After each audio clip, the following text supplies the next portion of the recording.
Каракол шаарынын Славянский базарынын ичинде Самат деген байкебиздин ишмердүүлүгү менен тааныштырып берем. Дагы сиздер да кимдер бизнес кылсаңар, ошо бизнесиңерди да тааныштырып беребиз элге. Походу реклама да болот. Мына ушундай бронированный эшиктерди жана мындай тактайдан көптөгөн нерселерди сатат.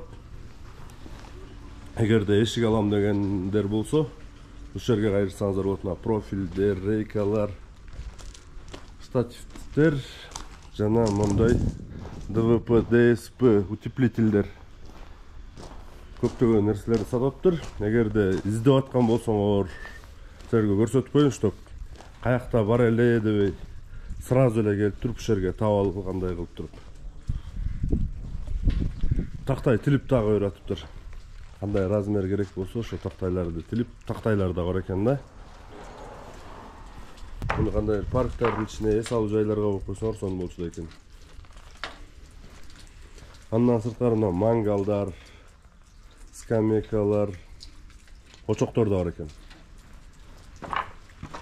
Эмне керек болсо келгиле, мына. Азыр магазиндин ичин көрсөтүп берем.